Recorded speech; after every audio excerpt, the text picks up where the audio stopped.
कहते हैं ना, पैसा सब कुछ खरीद सकता है, किसी का शरीर भी, पर क्या पैसा मन खरीद सकता है?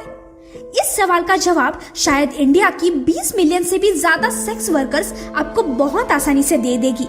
पर क्या आप जानते हैं इंडिया में प्रोस्टिट्यूशन कहां से शुरू हुआ था? चलो तो देखते हैं।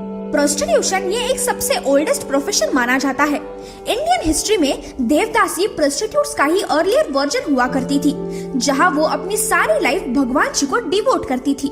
कुछ लोग ये भी मानते हैं कि देवदासी भगवान जी को ही अपना पति समझकर कभी शादी नहीं किया करती थी। उसके बाद यही देवदासी को आगे जाकर नगर वधू या फिर ब्राइड ऑफ द टाउन के नाम से बुलाया जाता था, जहां महिला अमीर खानदानों के घर में नाचने गाने के लिए बुलाई जाती थी और इस देवदासी या फिर नगर वधू को हमेशा रिस्पेक्ट दिया जाता था।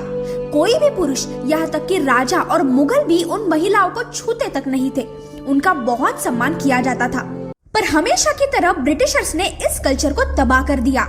जी हाँ, जैसे ही बहुत सारे राज्य ब्रिटिशर्स के कंट्रोल में चले गए, वैसे ही सब चीजों पर वो अपना हक जताने लगे। उन नगर वधूस को ब्रिटिश ऑफिसर्स के सामने भी परफॉर्म करना पड़ता था और ऑफिसर्स उनकी सुंदरता से आकर्षित हो जाते थे और फिर तब से वन नाइट स्टैंड का कल्चर शुरू हुआ। ब्रिटिशर्स नगर वधूस को सेक्सुअल प्लेजर्स के लिए बुलाया करते थे और इसके बाद में इंडिया में प्रोस्टिट्यूशन का मतलब ही बदल गया। 16th और 17th सेंचुरी में इंडिया के कुछ पार्ट्स पोर्तुगीज के अंडर थे और तब जापानीज वुमेन को पकड़कर सेक्स स्लेव्स की तरह इंडिया में लाया जाता था।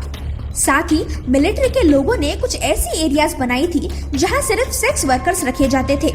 अब सेक्स वर्क को वर्क का दर्जा दिया जाता है, तो इसीलिए उन्हें इसी नाम से बुलाना सही होगा।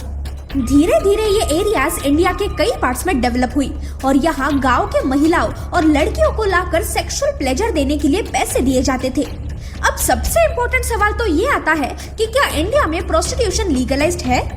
इसका जवाब सुनकर आप भी शॉक हो जाओगे, क्योंकि इसका जवाब हाँ भी नहीं है और ना भी नहीं है। जी हाँ, इंडिया में खुद प्रोस्टिट्यूशन पनिशेबल नहीं है, लेकिन उससे जुड़े एक्टिविटीज जैसे कि रेड लाइट एरियाज, लड़कियों को यहाँ जबरदस्ती लाना, उन पर अत्याचार करना, ये सब कुछ लॉज के चलते पनिशेबल है।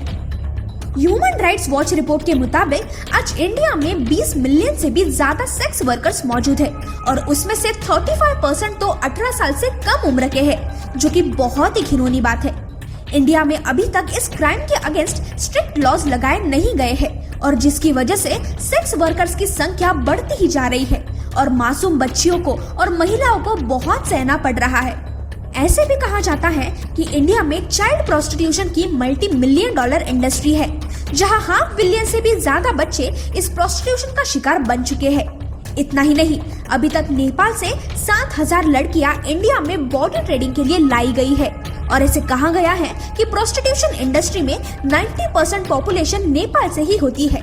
इंडिया में प्रोस्टिट्यूशन के अगेंस्ट 2 इम्पोर्टेंट लॉज है, जिसमें पहला है prevention of immoral trafficking act 1956 और दूसरा है section 372 and 373 of Indian penal code.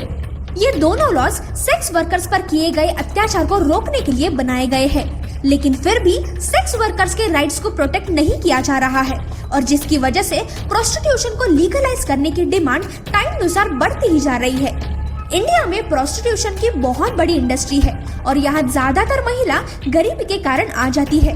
तो यह सॉल्यूशन ये है कि लड़कियों को और महिलाओं को अर्ली एज से ही एजुकेशन प्रोवाइड करना चाहिए, ताकि वो सही तरह से पैसे कमाकर एक डिसेंट लाइफ जी सके। और रही बात गवर्नमेंट की, तो इंडिया में प्रोस्टिट्यूशन को लीगलाइज करना चाहिए ताकि सेक्स वर्कर्स के राइट्स को प्रोटेक्शन मिले। इससे सेक्स वर्कर्स का एग्जैक्ट नंबर भी ट्रैक किया जाएगा। साथ ही लीगलाइजेशन का और एक बेनिफिट ये होगा कि सेक्सुअल सर्विस के लिए जो ह्यूमन ट्रैफिकिंग होती है वो बैन किया जाएगा।